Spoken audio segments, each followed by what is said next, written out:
Up the Kintyre coast from Machrie is the port of Craig, where you can board an impressive ferry and embark on a relaxing and scenic journey. You're on your way to the Scotland of your dreams, Islay. Breathtakingly natural, indescribably beautiful, and home of the Machrie Hotel and golf links, a place well worth the effort to get to. Here you'll find a golf course beyond the wildest of your dreams, a trip back in time. The Machrie was designed by Willie Campbell in 1891, and not much of this sandy terrain has changed since. Only the most astute of golfing historians know what awaits them before they play. Enticing golf, totally captivating, and perhaps even a bit maddening at first, for there are nearly too many blind shots to list. They start right on the first hole. The little direction poles mark the way. These appear throughout the round, little beacons of hope to help you, I suppose, keep your temper, which happens to be the motto of the local Islay Golf Club.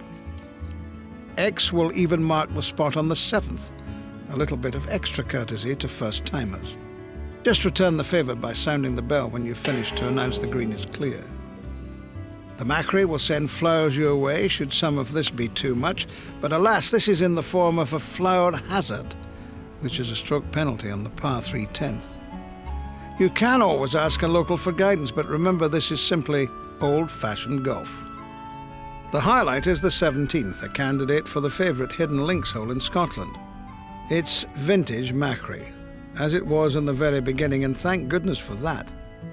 If a course were designed here today, this wonderful hidden green location would have been bulldozed to make room for something far more mundane. Not everything is blind here, though. In fact, quite the contrary. Take the 15th, Willie's Fancy, the designer's favourite hole. You'll fancy it as much as old Willie Campbell did, especially if you're able to find the green on your approach. At the Machrie, the ghosts of Harry Varden and James Braid and J.H. Taylor still walk the wooden stairs. The great triumvirate were participants in the Machrie Open of 1901, won by Taylor. This exciting event offered the then largest purse in history, £100. So they decided that they were going to have the biggest prize ever offered for a golf tournament to try and attract the best golfers of the day who happened to be playing in the Open at Muirfield the previous week. They scheduled it for the week after the Open, and they attracted the great triumvirate, which was J.H. Taylor, Harry Varden and James Braid. Also Sandy Hard, Andrew Kirkcaldy, Ben Sayers, all the eminent golfers of the day. The bottom line, play the Machrie twice. The second time around you'll know where you're going. You will then fall in love with it, if you haven't already. That means an overnight stay, of course, at the Machrie Hotel. That's essential.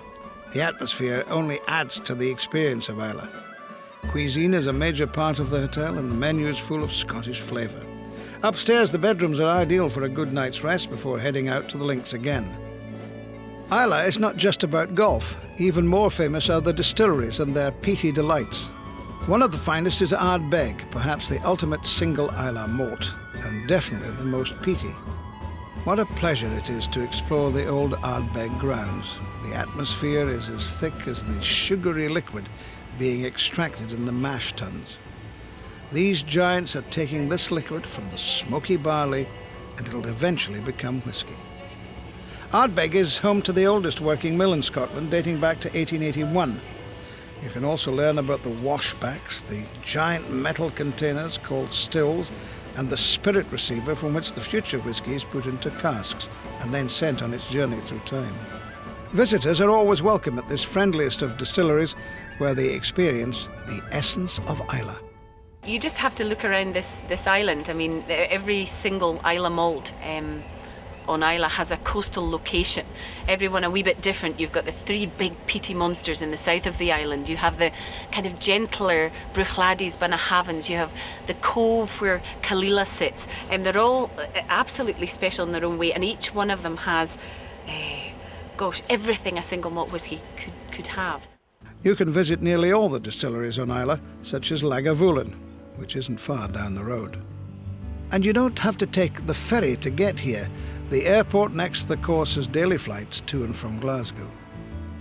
Islay is distinctive and enthralling. No matter how you arrive, you may never want to leave. When you do, You won't see the likes of it until you return again. And believe me, you will be back.